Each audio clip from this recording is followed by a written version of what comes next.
Hello बच्चों, स्वागत है आपका हमारे यूट्यूब चैनल पर। आज हम लोग 11th क्लास के सबसे लास्ट चैप्टर्स की शुरुआत करने जा रहे हैं, जिसका नाम है अकाउंट्स फ्रॉम इनकम्प्लीट रिकॉर्ड्स। इसे हम सिंगल एंट्री सिस्टम भी बोलते हैं। ये चैप्टर एक तो छोटा है और दूसरी बात आसान सा चैप्टर है, इसलिए टेंशन लेने की कोई ज़रूरत नहीं है। बहुत ही हैप्पी मूड में हमें इस चैप्टर को फिनिश करना है, क्योंकि अगर आपको इसके पहले के चैप्टर्स में अभी भी थोड़ा बहुत डाउट है, तब भी आपको ये चैप्टर सीखने में कोई परेशानी नहीं होगी। देखो बच्चों, अभी तक हम लोग इसके पहले जितने भी चैप्टर्स को कवर किया है, वो सारा का सारा डबल एंट्री सिस्टम पर बेस्ड था। डबल एंट्री का मतलब तो आप जान गए होंगे, यानी कि हर ट्रांजेक्शन के लिए कम से कम 2 एस्पेक्ट होते थे, एक डेबिट और दूसरा क्रेडिट, और उसी के बेसिस पर हम ledger post, trial balance and even final account भी सीखे थे।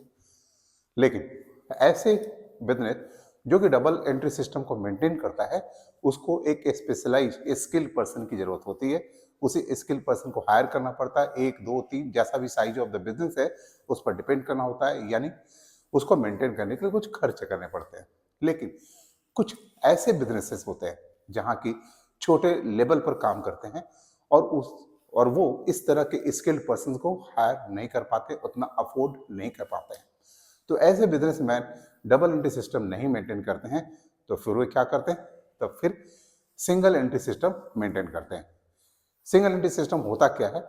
जैसे आप देखते होंगे कि आपके आस पड़ोस में कुछ छोटे लेवल के दुकान होते हैं, जैसे कि ग्रॉसरी की शॉप है, वहां जाके आप सामान परचेज करते हो।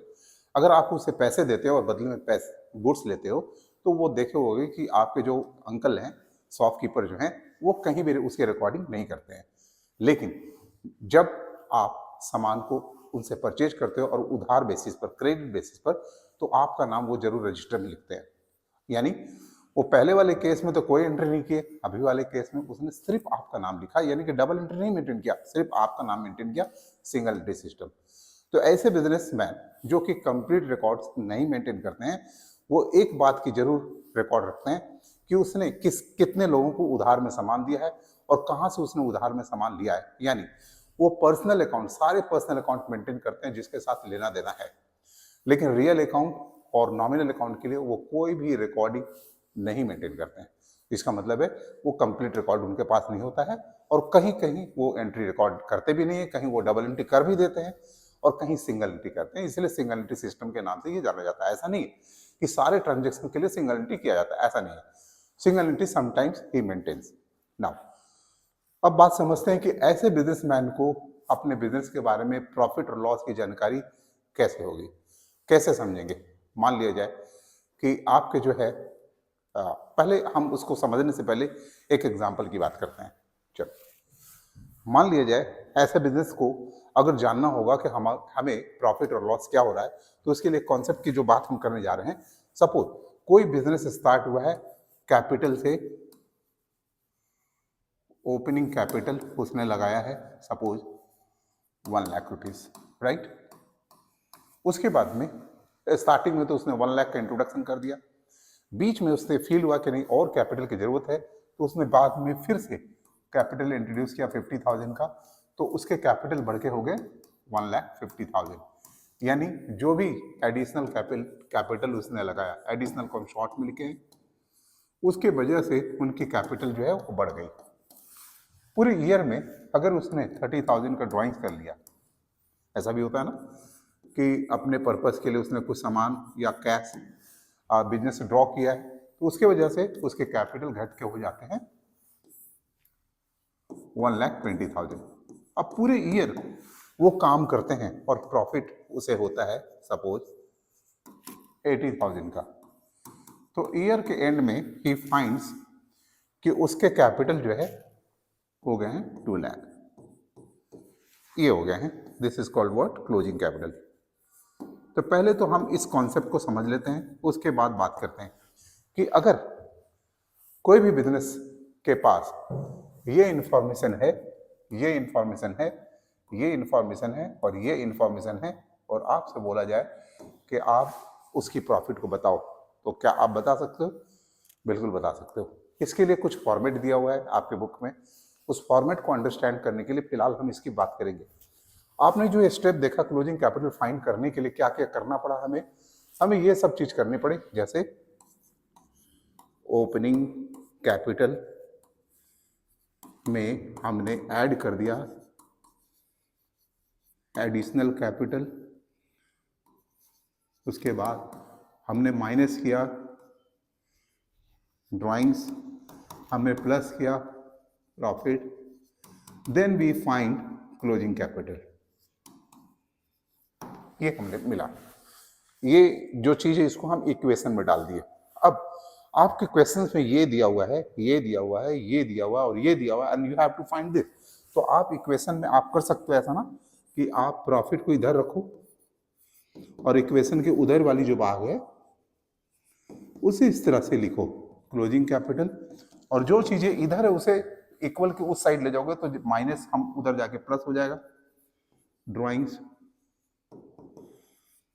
और जो एडिशनल कैपिटल इधर प्लस में है वो वहां जाके माइनस होगा, और जो ओपनिंग कैपिटल है वो भी उधर जाके माइनस हो जाएगा। तो इस तरह से हम प्रॉफिट निकालने के लिए इस फॉर्मूला को यूज कर सकते हैं, और इसी फॉर्मूला को टेबुलर फॉर्म में बनाया गया आपके बुक में, और इसी से एक फॉर्मेट बनता है स्टेटमेंट ऑफ प्रॉफिट लॉस, जिसको हम लोग यहां पर करके दिखाते हैं।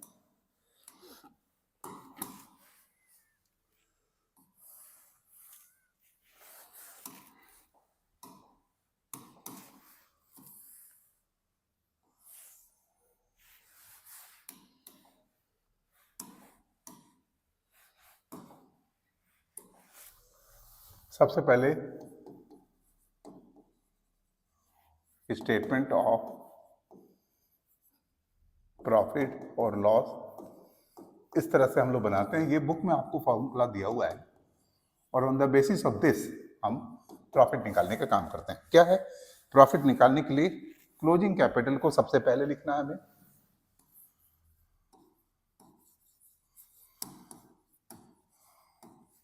क्लोजिंग कैपिटल को सबसे पहले लिखना है। देयर आफ्टर हमें आपको ड्राइंग से उसे प्लस करना है, ऐड ड्राइंग्स, इसे हमें प्लस करना है। अब जो फिगर आएगा उसमें एडिशनल कैपिटल को हमें सब्ट्रैक्ट करना है, लेस एडिशनल कैपिटल हम इसमें सब्ट्रैक्ट करेंगे, और अब जो हमारे पास फिगर आएगा वो उसमें से सिर्फ ओपनिंग कैपिटल को हमें सब्ट्रैक्ट करना है, लेस ओपनिंग कैपिटल, और अब जो आएगा उसे हम नाम देंगे प्रॉफिट का। तो ये फॉर्मेट आपके बुक में भी दिया हुआ है, और ये फॉर्मेट बना कैसे है, आपने इस फार्मूला को अगर अंडरस्टैंड किया तो इस फार्मूला के बेसिस पर आप उस फॉर्मेट को भी समझ जाओगे। तो पहले बच्चों आप इसकी स्क्रीनशॉट कर लो। Now under this system accounts from incomplete record में जब प्रॉफिट जानने की बात होती है तो ये चार चीज को हमें समझना जरूरी होता है कि क्लोजिंग कैपिटल जिसमें हमने टिक लगाई, ये चार चीज को जानकारी होना जरूरी होता है, तब फिर जाके हम क्या करते हैं प्रॉफिट निकाल पाते हैं।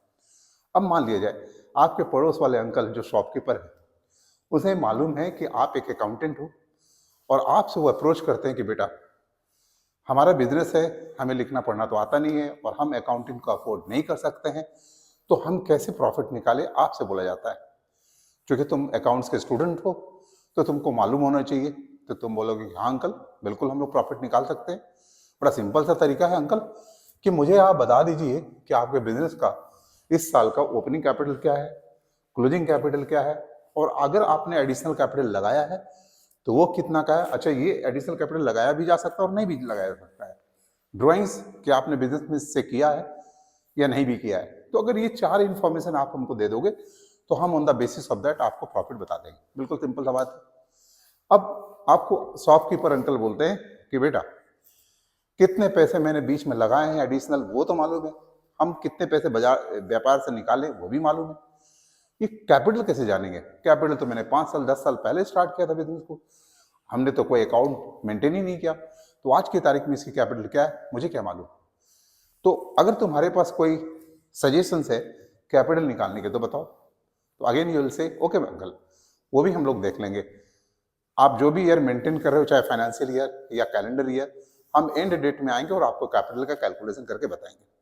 अब आप क्या करते हो कि एंड डेट पर आप जाते हैं, अकाउंटिंग ईयर जो भी है उसके एंड डेट पर जाते हो और अंकल से बोलते हो कि अंकल बताओ आपके पास आज की तारीख में कितने के असेट्स हैं। जैसे वो बोलेंगे कि कैश बैलेंस कितने का है, तो मान लिया जो अंकल आपको बताते हैं कि कैश इन हैंड जो है हमारे पास वो 20,000 का है।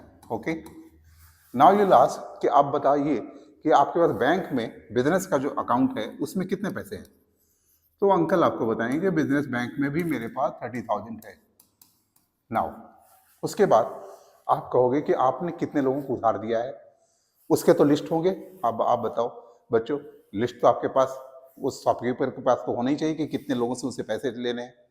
तो वो बताएगा यस डेटर्स है हमारे पास, और डेटर्स का लिस्ट देखेगा और डेटर्स का लिस्ट के बाद बताएगा कि यस 40,000 का मेरे पास डेटर्स है। नाउ अब आप बोलो कि आज ईयर के एंड है और आपके पास गुड्स बचे हुए हैं जो आप नहीं बेच पाए हैं, इसका कैलकुलेशन एक बार कर लीजिए। थोड़ी मेहनत जरूर लगेगी, लेकिन अगर व्यापारी चाहेगा तो वो कर सकता है। तो स्टॉक जिसको बोलते हैं क्लोजिंग स्टॉक, तो स्टॉक की वैल्यूएशन अगर करते हैं, मान लीजिए आता है 25,000।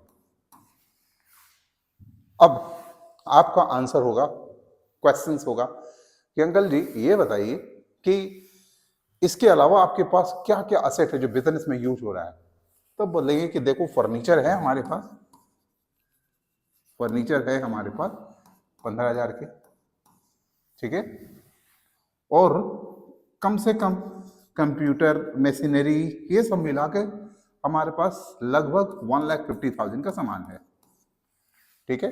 अब ये तो उन्होंने बता दिया, तो आपने बोला ठीक है अंकल समझ गए, और कोई असेट्स आपके पास? तो नहीं, मेरे पास बस इतना ही बिजनेस के असेट हैं।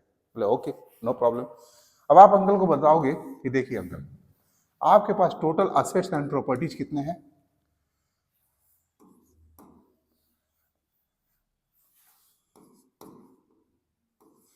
$2,70,000 के। Now you will ask your uncle कि ये बताइए कि अभी तक आपने क्या किसी से लोन लिया है या किसी से उधार सामान लिया है। तो बोलेंगे हाँ हमने उधार सामान लिया हुआ है। तो उधार सामान कितने का है? तो आप बताओगे कि क्रेडिटर जिससे हमने सामान उधार में लिया है वो हमारे पास 30,000 का है, और हमने अभी बैंक से लोन लिया हुआ है वो है 40,000 का। बोले और किसी तरह का लाइबिलिटीज आपके पास? तो बोले नहीं मेरे पास इतना ही लाइबिलिटीज है। तब आप उसे बताओगे अंकल आपके पास टोटल असेट्स है 2,70,000 का, जिसमें से आपको 70,000 पेमेंट करने हैं बाहरी लोगों को, और बचा हुआ जो 2 लाख है वो आपका बिजनेस में कैपिटल है आज के तारीख का। ये हमारा बैलेंसिंग फिगर है जिसके थ्रू आप उसे बता दोगे कि किसी भी बिजनेस का क्लोजिंग कैपिटल क्या है, और ये क्लोजिंग कैपिटल अगले साल का ओपनिंग कैपिटल हो जाएगा, और अगले साल के एंड में फिर हम इसी अप्रोच से उस ईयर के क्लोजिंग डेट का कैपिटल जान जाएंगे। अब आपके अंकल जो है खुश हो जाएंगे, चलो अब तो कैपिटल जानने का भी चक्कर खत्म हो गया, कैपिटल ओपनिंग क्लोजिंग वो जान जाएंगे। ड्राइंग्स और एडिशनल कैपिटल का अगर इंफॉर्मेशन उनके पास है तो आराम से कोई भी बिजनेसमैन अपने बिजनेस का प्रॉफिट को जान सकता है। हालांकि ये एग्जैक्ट प्रॉफिट नहीं होगा, बट सम एस्टिमेशन बेसिस पर हम इसे समझते हैं, ठीक है। तो चलो ये जो हमने करके दिखाया एक्चुअली में ये क्या है, एक्चुअली में हमने एक तरह से बैलेंस शीट बना दिया उनका, लेकिन ये चूंकि एस्टिमेशन बेसिस पर बैलेंस शीट है इसलिए इसका नाम हम लोग स्टेटमेंट ऑफ अफेयर्स बोलते हैं। क्या बोलते हैं? Statement of affairs. इस तरह से इसका एक नाम होता है। तो क्या होता है किसी भी बिजनेस का अगर सिंगल एंट्री सिस्टम पर मेंटेन हो रहा है बुक्स ऑफ अकाउंट, अगर उसकी हमें क्लोजिंग कैपिटल ओपनिंग कैपिटल जानने की जरूरत होती है तो ओपनिंग डेट का असेट क्लोजिंग डेट का असेट्स एंड लायबिलिटीज का इंफॉर्मेशन के साथ हम किसी भी बिजनेस का ओपनिंग एंड क्लोजिंग कैपिटल जान सकते हैं। और अगर उसके पास ये 4 इंफॉर्मेशन है, क्लोजिंग कैपिटल ओपनिंग कैपिटल के अलावा अगर ये दोनों इंफॉर्मेशन है, तो we can arrive profit easily for any organisation जो कि मेंटेन नहीं कर रहा है book under incomplete record, single entry system books maintain हो रहा है, हम उसकी प्रॉफिट बता सकते हैं। तो मुझे लगता है ये कॉन्सेप्ट आपको क्लियर हो गया होगा। फिलहाल आप इसके स्क्रीनशॉट कर सकते हो।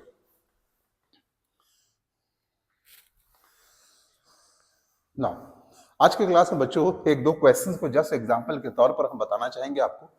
ये क्वेश्चंस है, from the following information you are required to calculate the profit loss made by Saral who maintains books on single entry system.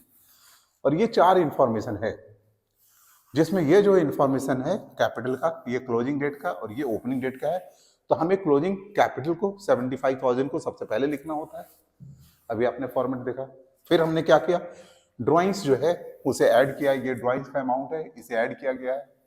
और अब जो फिगर आया है उस फिगर में एडिशनल कैपिटल 40,000 को सबट्रैक्ट किया गया। अब जो फिगर आया इसे हम बोलते हैं एडजस्टेड कैपिटल।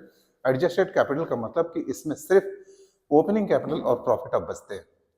अब इस एडजस्टेड कैपिटल से अगर हम ओपनिंग कैपिटल को माइनस कर दे तो हमारा प्रॉफिट का फिगर आ जाता है। तो ये भी बिल्कुल आसान है, क्योंकि आपने अभी फॉर्मूला को अंडरस्टैंड किया है। ये क्वेश्चन भी आप आराम से समझ रहे हो, इसकी स्क्रीनशॉट बच्चों कर लो।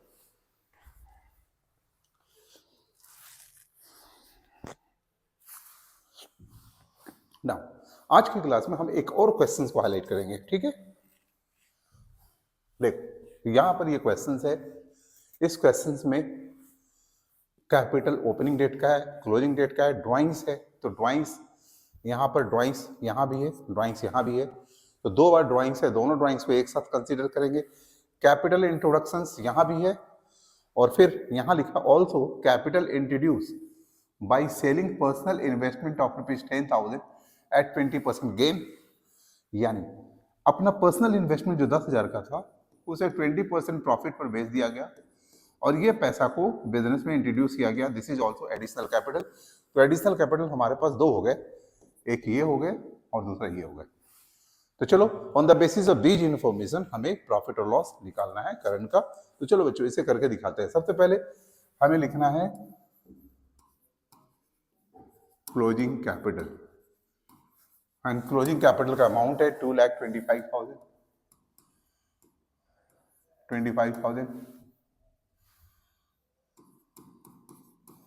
उसके बाद हमें ऐड करना है ड्राइंग्स, क्योंकि ड्राइंग्स का अमाउंट हमारा है वो क्या है, एक तो 15,000 है और दूसरा है 5,000 रुपया। तो 15,000 प्लस 5,000, ये दोनों मिला के 20,000 हो जाते हैं। तो यहाँ आ गया 2,45,000। अब इसमें से हमें लेस करना है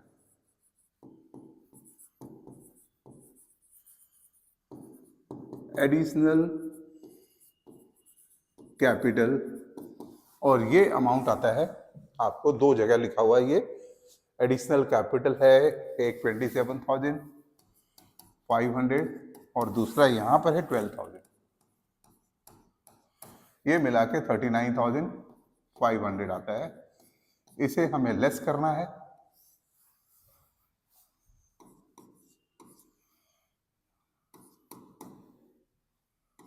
$2,05,500। एंड फाइनली हमें इसी को लिखते हैं हम लोग, सॉरी,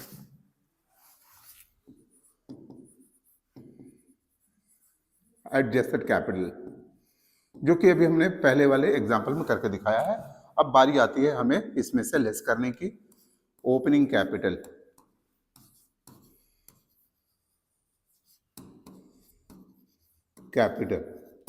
और ओपनिंग कैपिटल का अमाउंट है 1,35,000। इसे भी सब्ट्रैक्ट करेंगे and thereafter we will find profit.